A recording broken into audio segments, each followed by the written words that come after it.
Oi, nesse vídeo a gente vai tratar dos quizzes da semana 3 da disciplina de Fundamentos Matemáticos para Computação. Se você está assistindo pelo YouTube e quer ter acesso ao nosso material completo para os apoiadores classe A, o nosso link para o eixo da computação está aqui embaixo na descrição do vídeo. A primeira é uma questão simples que pede para assinalar a alternativa da equivalência tautológica que justifica a utilização da demonstração por contraposição. Isso é o quiz da videoaula 7, técnicas de demonstração, e a contrapositiva, como a gente vê no próprio slide, diz que, dado que a gente tem que P implica Q, a gente, pela contraposição, consegue provar ou consegue usar de forma intercambiável, de forma equivalente, que não Q implica não P. Então, a contrapositiva diz isso, que P implica Q é equivalente a não Q implica não P. Tá? Então, é essa a ideia básica da contraposição.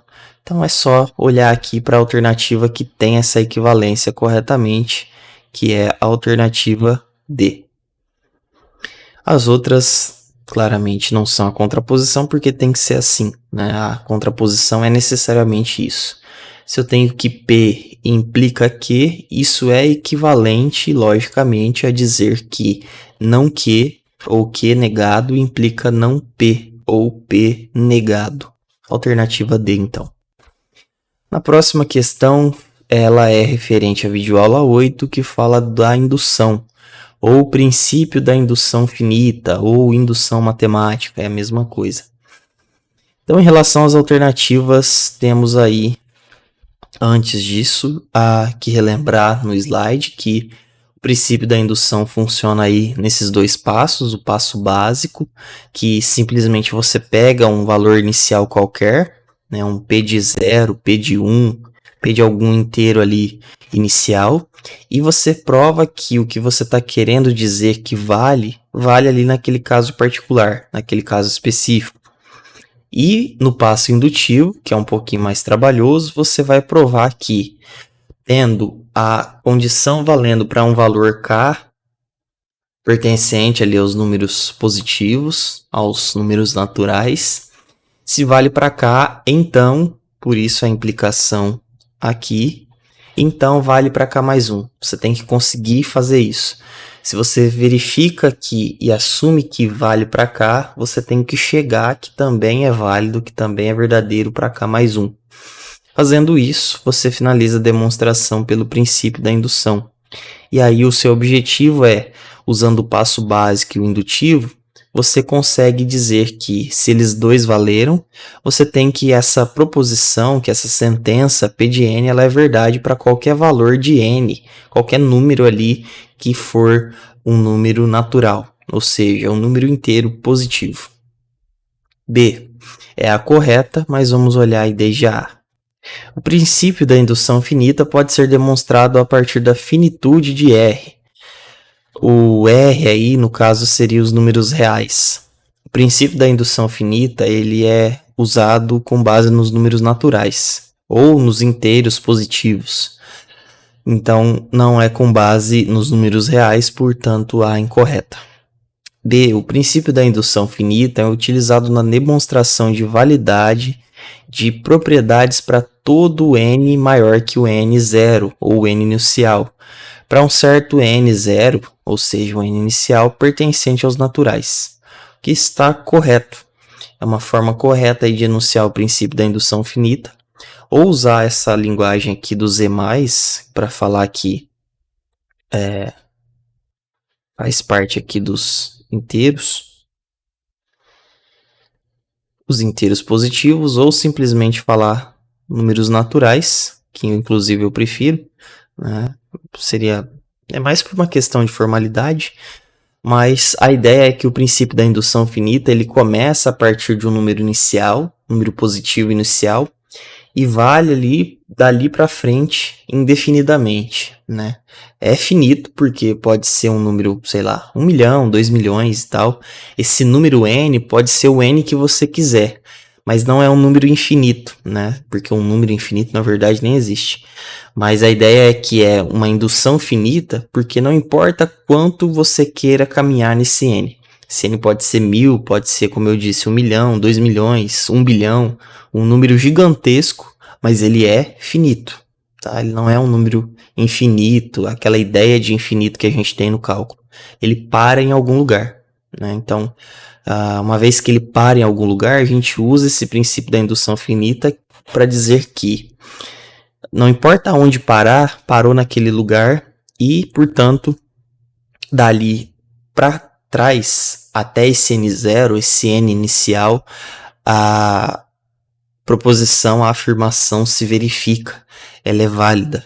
Então, por isso que sim, o princípio da indução finita, ele é usado na demonstração de propriedades para todo n que for maior ou igual que n0.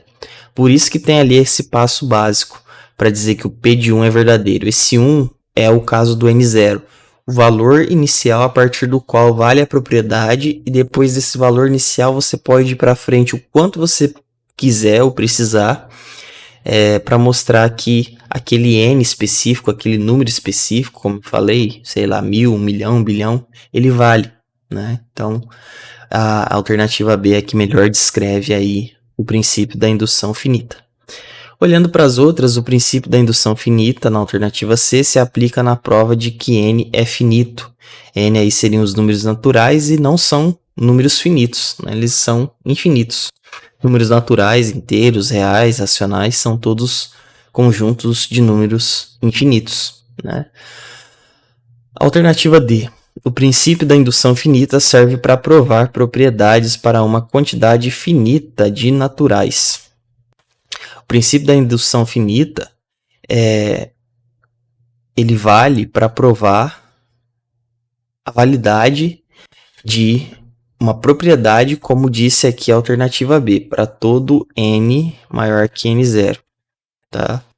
E não para uma quantidade finita de naturais. Isso aqui não fica tão bem descrito como na B, né? Então, por isso a D não está correta. E a alternativa E diz que o princípio da indução finita é utilizado exclusivamente para provas feitas por contradição. O princípio da indução finita ele é usado para provas que necessitam de esse método indutivo. Ele acaba sendo um método de prova também. Então, o primeiro princípio da indução finita, ou só o PIF, ele não é usado exclusivamente aí para provas por contradição. Então, a alternativa B como a correta.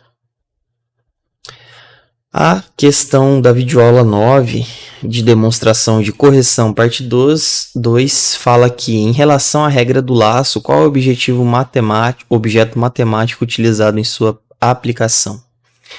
Para forçar ali a gente a ter uma demonstração correta, uma descrição ali correta do que acontece num laço quando a gente está pensando em demonstração formal, a gente tem que o princípio da indução finita se aplica muito bem para esse tipo de demonstração, porque a gente tem repetição e o princípio da indução finita, principalmente por causa dessa parte aqui do passo indutivo, isso aqui se enquadra muito bem no que acontece nas iterações de um laço. Se você está num valor, numa iteração, você vai para a próxima. Então, se você está na iteração 2, você vai para 3, da 3 para 4, da 4 para 5.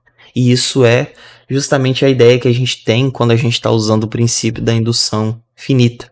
Por isso, a alternativa E é a alternativa correta. Realmente, para aplicar a regra do laço, a gente tem ali o princípio da indução finita como sendo o recurso matemático que melhor se enquadra aqui na aplicação de prova de corretude de um laço de repetição. A corretude, né, o invariante de laço e tudo mais, tem aquelas 3 etapas, a inicialização, a manutenção e a finalização. O princípio da indução matemática serve bem para as 2 primeiras partes, e a finalização a gente tem que deduzir ali que ela faz sentido ou não, mas o princípio ajuda bastante aí, pelo menos nas duas fases iniciais. E depois a gente teve o quiz objeto educacional, que pede para a gente considerar o seguinte teorema. Se x pertence aos reais, então existe um y maior que zero, tal que esse y tem essa propriedade, né? O ln de y é igual a x. Assinale a alternativa que corresponde à forma contrapositiva desse enunciado. Então, a contrapositiva, ela é o seguinte, né? Se a gente tem P implica que, a gente tem, então, na contraposição que não que implica não P. Quem que é o nosso P aqui? Né? O nosso P aqui, ele fica como sendo se existe ali x pertencente aos reais, então se x pertencente aos reais é o nosso P, aí a gente tem um então, né? O então aqui e o nosso Q. Existe y maior que zero. Então, esse cara aqui é o nosso Q. Pela contrapositiva, a gente faz o quê? Inverte, né? O P pelo Q e nega os dois na implicação. Então, por isso que a alternativa correta é a C. Se não existe y maior que zero, por quê? Quem que era o nosso Q? Existe y maior que zero. Negação disso, não existe y maior que zero. Tal que isso aqui se mantém, né? O ln de y é igual a x é o que a gente vê ali na definição. Tal que o ln de y é igual a x, então a gente nega o P. O P dizia que x pertence aos reais, então a gente simplesmente fala que x não pertence aos reais, por esse símbolo aqui. Né? Esse símbolo é o símbolo do não pertencimento. Por isso, a alternativa C é a alternativa correta. Olha só, a alternativa B diz que se x não pertence aos reais, ela já negou P, mas não mudou ele de lugar. A A não mudou P de lugar e nem negou ele, então também está correta. Está incorreta. A D é a mesma coisa da A e a E tem o mesmo erro da B, tá?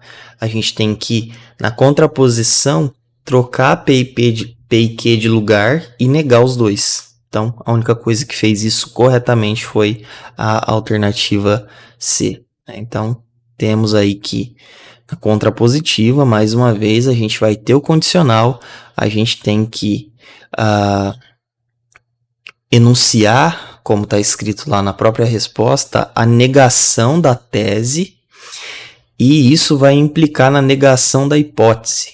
Né? A hipótese vem antes e a tese vem depois. Na contraposição, você troca.